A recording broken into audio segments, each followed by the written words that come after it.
عايزه امسككوا ولا داخلين الحلقه دي واجمعكم في مكان واحد واديكوا حته علقه لحد لما تقولوا فعلا حرمنا. عايز اسالك سؤال واحد بس، انت ليه مجرد ما حد يبقى بيحبك بيموت فيكي يتمنى لك الرضا ترضي كده تكرفيله؟ ليه؟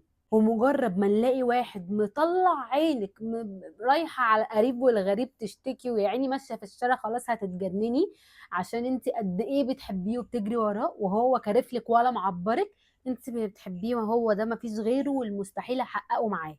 لو انت مش عارفه ليه ده بيحصل فانا النهارده موجوده عشان اقول لك ليه ده بيحصل. هلو من نص الدنيا الحلو، انا دينا الحداد وهدفي من البرنامج ده ان انا اوصل كل واحد لاحسن نسخه من نفسه ويكون مؤثر في المجتمع والناس اللي حواليه بالايجابيه. طبعا عايزه اقول لك ان اول حاجه بنقع فيها في المشكله دي او اول حاجه تشوفيها في نفسك الاول هي دي موجوده ولا لا، لما تكوني بتجري ورا حد او بتجري ورا شخص هو مش عايزك او هو مش شايفك اصلا، ان انت مش بتبقي بتحبيه، ان انت مش عايزه الشخص ده، ان انت بس عايزه تثبتي لنفسك ان انت تستحقي الشخص ده، تستحقي ان الشخص ده يكون هو اللي اختارك وانت المفضله عنده بين كل الناس. خصوصا بقى لو الشخص ده حلو شويتين، عنده شويه عضلات، معاه عربيه حلوه، عنده بيت جميل، بيشتغل شغل مش عارفه ايه، بتبقي دايما عايزه تثبتي لنفسك ان هو اختارني انا استحق مش عارفه ايه، انا اللي خليته مش عارفه مين. ده حلو، بس ده حلو لو انت فعلا كده،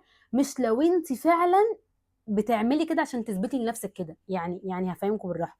يعني ده حلو لو انا واثقه من نفسي ولو انا حاسه ان انا استحق حاجات كويسه، مش استحق الشخص ده تحديدا، استحق ناس كويسه، بجذب للي حواليا او بجذب لطاقتي حد كويس، بجذب لنفسي حاجات كويسه، انا عارفه استحق ايه وما استحقش ايه، فالشخص ده من ضمن الحاجات اللي انا استحقها عادي.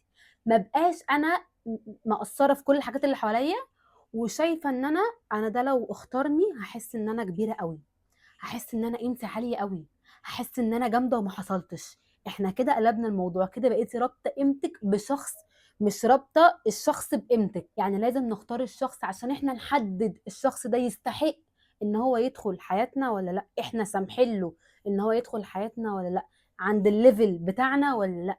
مش العكس، انا اللي اروح للليفل بتاعه عشان اثبت لنفسي ان انا عايزه الشخص ده، والشخص ده لو جالي انا كده هبقى ملكت الدنيا كلها.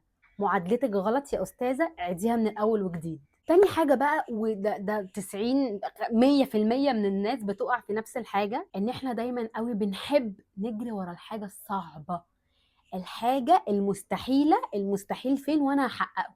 دايما لما تبقى الحاجه سهله وموجوده وموجود منها كتير في الدنيا بتبقى الحاجه دي بالنسبه لنا عاديه.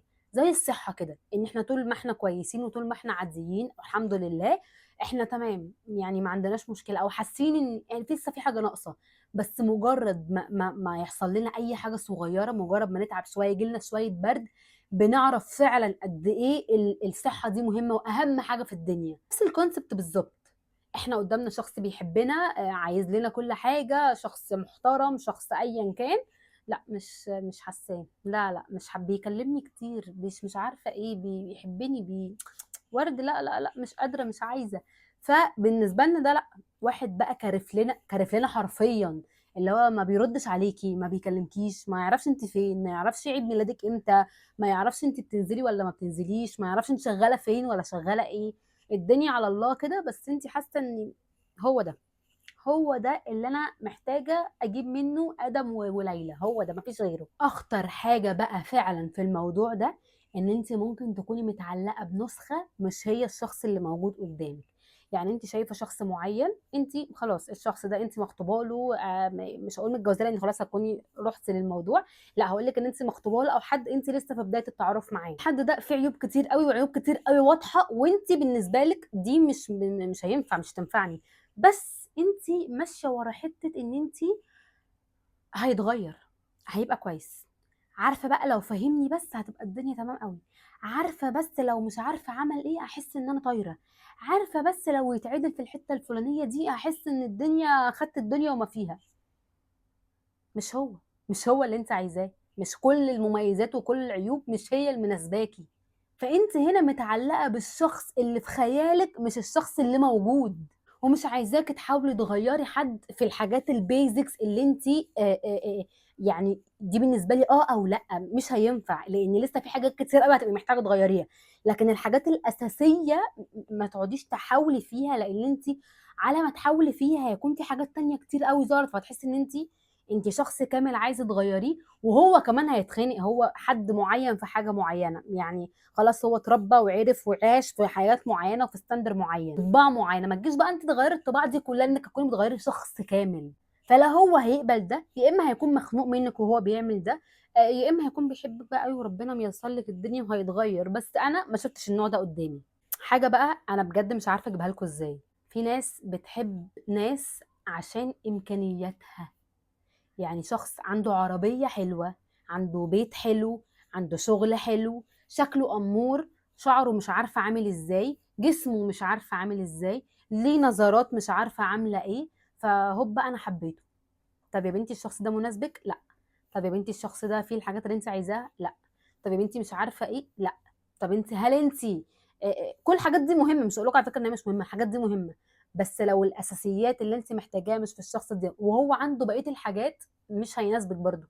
يعني لو الشخص ده معاه فلوس بس هيخونك، ملهاش لازمه. لو الشخص ده عنده بيت جميل بس بتاع بنات، ملهاش لازمه. لو الشخص ده شغله حلو جدا بس ما بيقعدش معاكي، ما بيشوفكيش، ملهاش لازمه. لو الشخص ده تقيل وكاريزما واجمد واحد في الدنيا بس دمه تقيل، ملهاش لازمه. في حاجات كتير قوي بجد مهمه، انتوا محتاجين تركزوا عليها. الحياه مش فلوس وعربيات وبيت ومش عارفه ايه وكده، لا بجد الحاجات دي مهمه، مهمه جدا، انا مش هقول مش مهمه، مهمه جدا. بس انت في الاول وفي الاخر هتعيشي مع بني ادم في البيت الجميل، في العربيه الجميله، في الحياه الجميله، هتعيشي مع البني ادم. فالبني ادم ده لو مش حلو معاكي، لو مش مناسبك، صدقيني كل الحاجات الجميله قوي حواليكي دي مش هتعرفي تشوفيها جميله. حاجه بقى بجد انا حاسه ان هي ترندي قوي الفتره دي، انا مش عارفه في ايه، مش عارفه مالهم، يعني مش عارفه الرجاله ايه اللي حصل لها. انا حاسه ان الموضوع ده كانت من فتره، مثلا من 5 سنين كانت البنات هي اللي بتعمله. حاسه بقى ان الموضوع ده بقى جديد. انا في ناس كتير جدا اعرفها عندها موضوع ان هي مثلا ممكن تكون بتكلم حد، او في مثلا يعني في حاجات ظريفه ما بينهم مع بعض في الشغل، مع بعض عارفين بعض من حته او ايا كان، وفجاه يكونوا بيتكلموا الدنيا حلوه وبيس ومش عارفه ايه وبنخرج ونتخطب ومش عارفه ايه، بداوا يتكلموا في تفاصيل، وفجاه بدون اي مقدمات الشخص ده يختفي. فايه بقى؟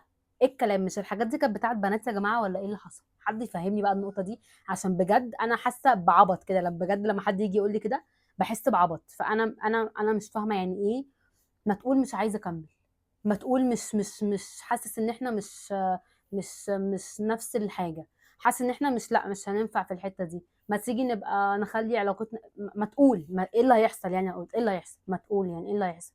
لكن بقى فكره ان احنا نختفي فجاه كده، دي الصراحه قله قوي كراجل او كولد، دي حاجه يعني مش قادره اتكلم اكتر من كده.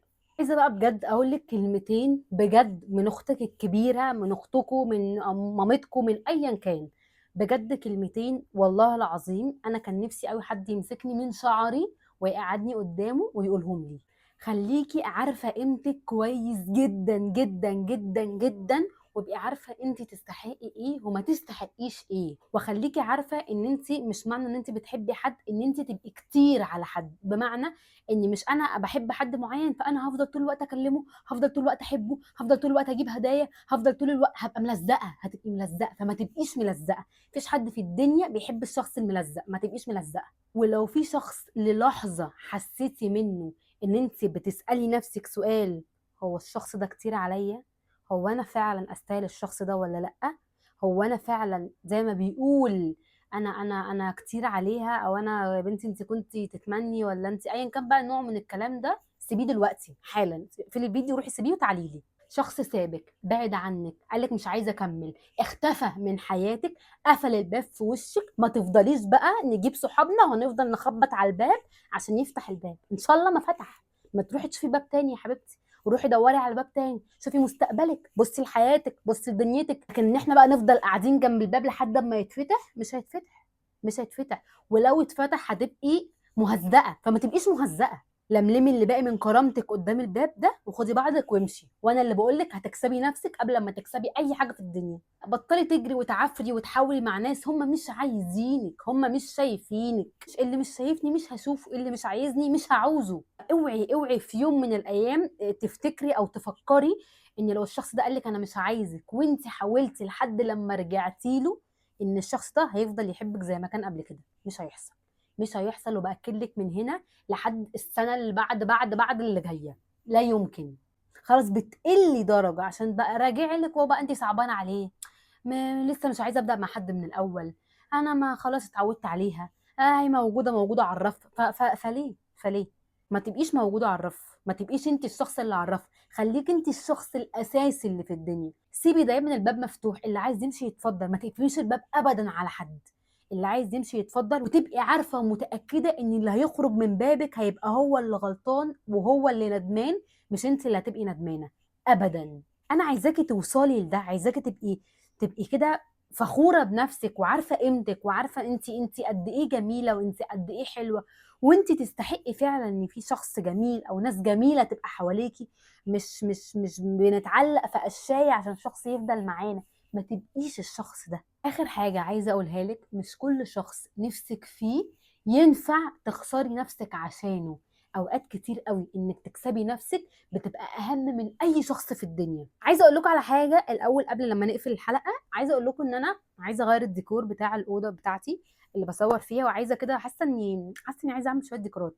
فلو عندكم اختيارات، عندكم اوبشنز، عندكم صور اي، عندكم صور لاوضتكم وشايفين ان هي ممكن تبقى في تصوير حلوه، عايزين تشوفوني بشكل معين في التصوير بعد كده، اكتبوا لي او تعالوا على الانستجرام وقولوا لي وهرد عليكم ان شاء الله. يعني هبقى مبسوطه قوي. اكتبوا لي في الكومنتس محتاجين نتكلم على ايه الفتره اللي جايه، واعرفوا ان انا بحبكم قوي قوي قوي قوي قوي قوي. بشوفكم على خير.